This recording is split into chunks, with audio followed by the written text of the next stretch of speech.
Surat cyber crime પોલીસે digital arrest કૌભાંડમાં મોટી સફળતા મેળવી છે। મહેસાણાના એક જમીન દલાલની ધરપકડ કરવામાં આવી છે, જેણે માત્ર કમિશનની લાલચે પોતાનું બેંક એકાઉન્ટ સાયબર ગુનાહિત તત્વોને ભાડે આપ્યું હતું। આ એકાઉન્ટ મારફતે ફરિયાદી યુવતી પાસેથી 19,91,000 રૂપિયા પડાવાયા હતા।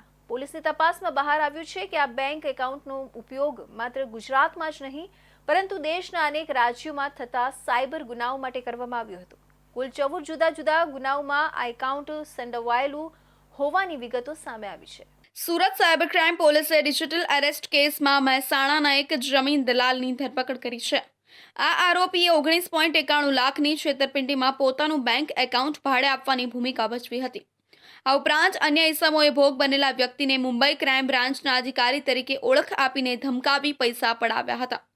એક અજાણ્યા વ્યક્તિએ ફરિયાદી વેબ ડિઝાઇનર યુવતીનો 2025માં સંપર્ક સાધ્યો અને પોતાને મુંબઈ ક્રાઇમ બ્રાન્ચના અધિકારી તરીકે ઓળખાવ્યો।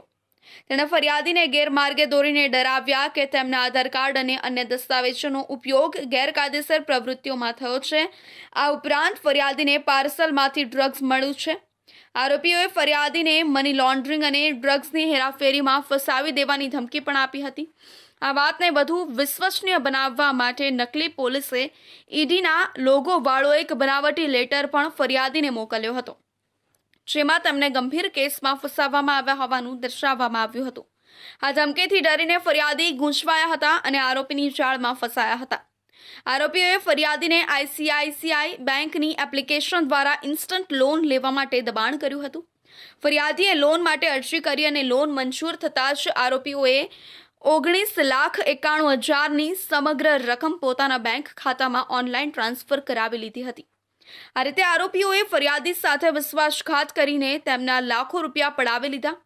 આ છેતરપિંડીનો ભોગ બન્યા બાદ ફરિયાદીએ 18 જૂન 2025ના રોજ સાયબર ક્રાઇમ પોલીસ સ્ટેશનમાં ફરિયાદ નોંધાવી હતી। પોલીસે તાત્કાલિક તપાસ હાથ ધરી અને જે બેંક એકાઉન્ટમાં પૈસા જમા થયા હતા તેની ડિટેલ્સ મેળવી હતી। તપાસમાં જાણવા મળ્યું કે આ બેંક એકાઉન્ટ મહેસાણાના રાધનપુર રોડ પર રાધે કીર્તન ફ્લેટના રહેવાસી હિરેન કુમાર પટેલના નામે હતું। હિરેન જમીન દલાલીનું કામ કરે છે। પોલીસે હિરેનની ધરપકડ કરી અને પૂછપરછ કરતા તેણે કબૂલ્યું કે તેણે 2,81,000ના કમિશન માટે પોતાનું બેંક એકાઉન્ટ સાયબર ફ્રોડ કરતી ટોળકીને ભાડે આપ્યું હતું। જો આ પાર્સલ તમારું નથી તો પછી તમારે મુંબઈ ક્રાઇમ બ્રાન્ચ સાથે વાત કરવી પડશે। આ કહીને પછી એ માણસે એમનો કોલ ફોરવર્ડ કરી દીધું અને મુંબઈ ક્રાઇમ બ્રાન્ચના ઓફિસર તરીકે વાત કરવાવાળો બીજા એક આરોપીએ એ બેનને કીધું કે તમારા ઘણા બધા બીજા ડોક્યુમેન્ટ્સ પણ છે જે RBI અને ઈડીવાળા છે, તો અમે લોકોએ તમને સ્કાઇપ કોલ પર વિડીયો કોલ કરીશ। પછી એ લોકોએ સ્કાઇપ કોલમાં બેનને વિડીયો કોલ કર્યું અને ખોટા દસ્તાવેજી પુરાવા જેમાં ઈડી અને RBIનો સ્ટેમ્પ હતો એ એમને બતાવ્યું।